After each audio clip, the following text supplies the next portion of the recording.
So I remembered I have free will and some credit card points, so I took a spontaneous short trip to Copenhagen. This was definitely one of my crazier ideas, especially as someone who plans their trips months in advance and usually stays longer if I'm gonna leave the continent. But I gotta be honest, the travel bug really hit me hard and the Euro summer FOMO was real.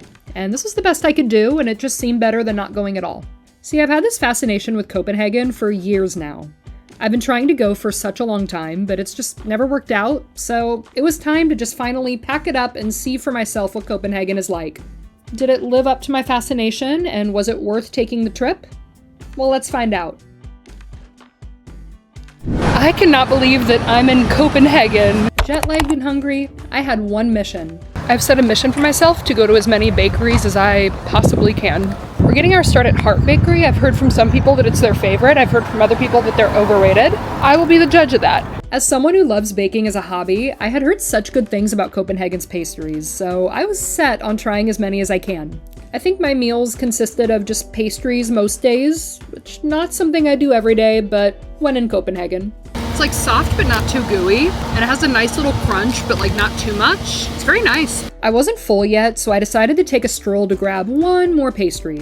This time I stopped at Anderson Bakery since I've heard such good things about it.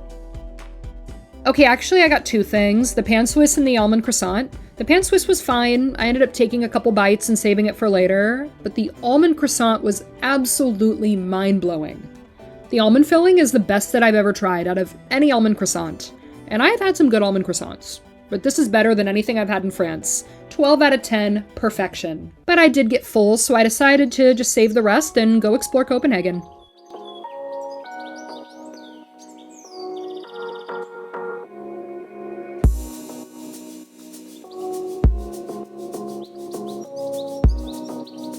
This city is so charming.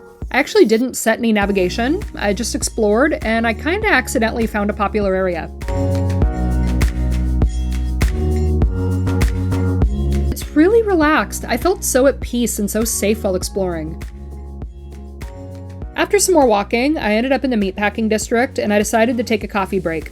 This spot is called Prologue, and the coffee is great. I gotta be honest, at this point, I was really struggling. I did not sleep at all on the flight, so I was exhausted. But the day must go on. I had to power through, and coffee did help a lot. I'm mostly unsettled. Later on, I checked into my hostel and had a work meeting, but after I walked to Gasoline Grill with some people from the hostel. It's this really popular burger spot in Copenhagen, and the burger was really amazing. I was very impressed.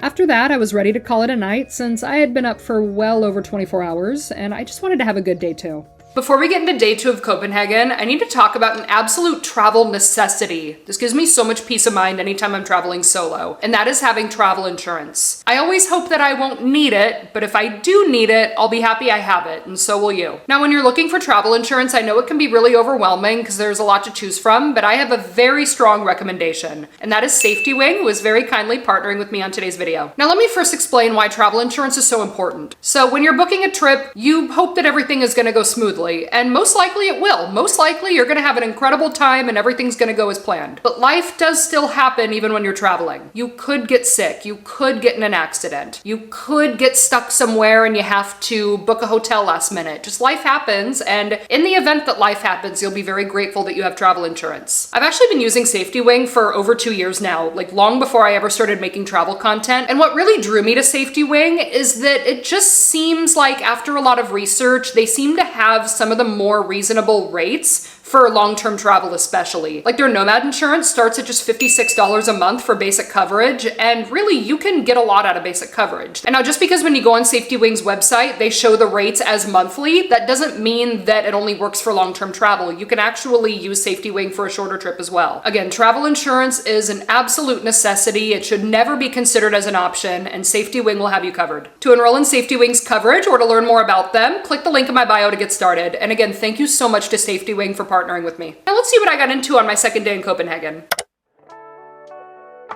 Day 2 started early because I wanted to check out the very famous Nyhavn before it gets busy. Nyhavn is famous these days because of the colorful architecture, but it was Copenhagen's main port for centuries. Now it's just the spot for a lot of restaurants and touristy things. Many artists and creatives, such as Hans Christian Andersen, live there as well. If you can get there before 9 a.m., you'll more or less have the whole street to yourself, and that is definitely the way to go.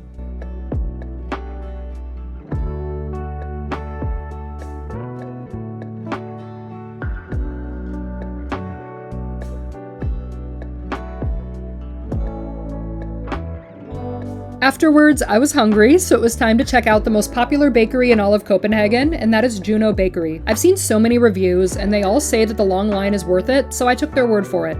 The good news is that the line does move quickly. I don't think it took longer than 15 minutes to order. And by the way, a friend from home was visiting Copenhagen at the same time, so we met up and grabbed 3 pastries to share. The cardamom bun is what they're especially famous for, and to be honest, this is the first cardamom bun I've ever tried.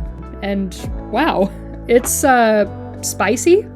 Which I guess makes sense, since I have tried cardamom before. There's something so comforting about it, and the bun is so buttery. I wish it was warmer, but it was still fantastic. I totally get it.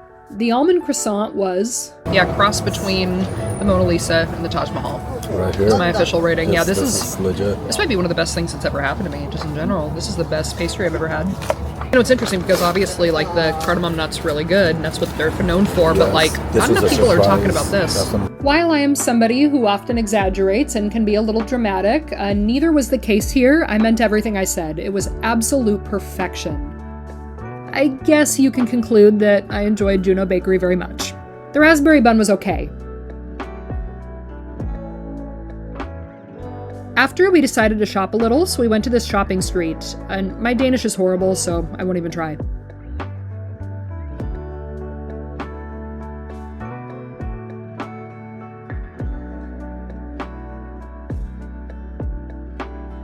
A few hours later, we were somehow hungry again, so we went to this really great restaurant to try smørbrød, which is the famous open-faced sandwich. I tried a curried herring with egg and a chicken salad, and they were both fantastic.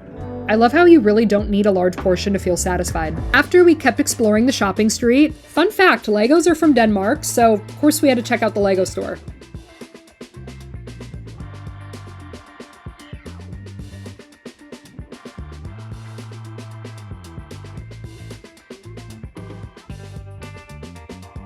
Somewhere I highly recommend visiting in Copenhagen is Freetown Christiania, which is an anarchist commune that used to be a military base. It used to be the site of some illegal stuff, but now it's very safe, you can walk around openly, and it's really different compared to the rest of Copenhagen. It really shows that the city has an edgier side. I didn't know about it before visiting, and we really enjoyed exploring. It's a really great way to spend your time. Tivoli Gardens is the 3rd oldest amusement park in the world, and Walt Disney was inspired by Tivoli in creating Disneyland. As a shameless Disney adult, I can see a lot of similarities. We did end up going on some rides, which due to not having the right camera I couldn't film, but they're really fun.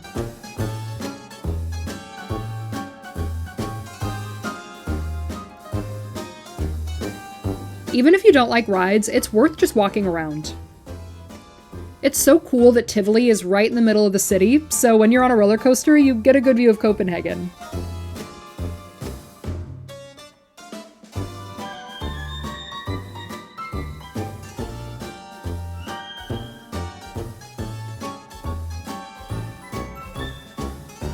Plus, there was a concert going on, and this really popular Danish artist was there.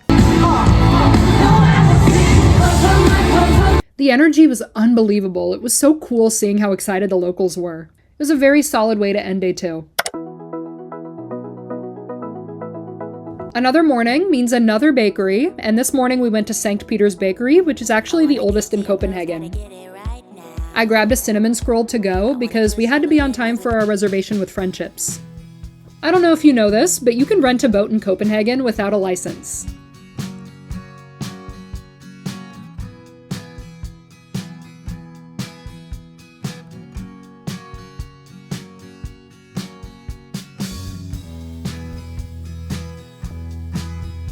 It was still pretty early in the day, so it wasn't crowded at all, and seeing the city by boat offered a really beautiful perspective.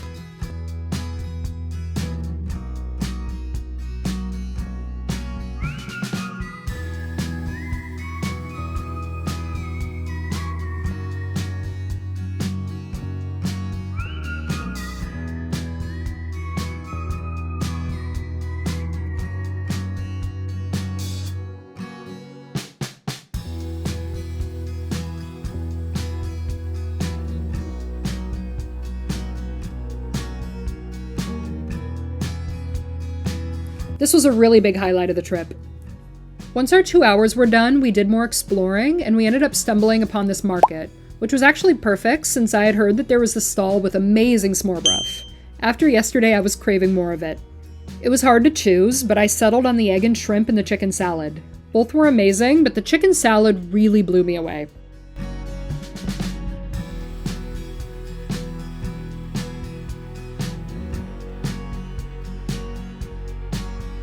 You know when someone tells you not to go see something because it's not worth it, and you believe them, but you also just kind of want to see for yourself, and then you go see it and you realize everyone was right, it's not worth it? That's what it was like trekking all the way to see the Little Mermaid statue. Just skip it. It's not worth it. Easily one of the most underwhelming tourist attractions I've ever been to. Anyways, I took a quick break and then checked out this really cool cocktail bar. And honestly, day 3 was over way too soon. Last morning in Copenhagen, and I have so many thoughts about the city. It's so beautiful and just peaceful, safe. I really enjoyed the locals. They were very nice. And a little sad that I'm going home, but I'm glad that I did this. If there's one thing I've learned from taking this trip, it's that a short trip is often better than not going at all. If you want to go somewhere, but time is a limitation, do your best with what you have. It might be possible to make it work. In this case, travel was really calling me and I couldn't keep ignoring it, so I made it happen, and I'm really happy I did. It reminded me that travel is always worth it, and even if an idea seems crazy and spontaneous, that's usually more reason why you should just go for it, because life is way too short. It's a beautiful world and there's never going to be a perfect time to see it. Again, do your best with what you have. And finally, thank you, Copenhagen. I really appreciate your friendly people, your life-changing pastries, the peaceful vibes, and how efficient of a city you are. I will definitely be back, because I have to have that almond croissant again.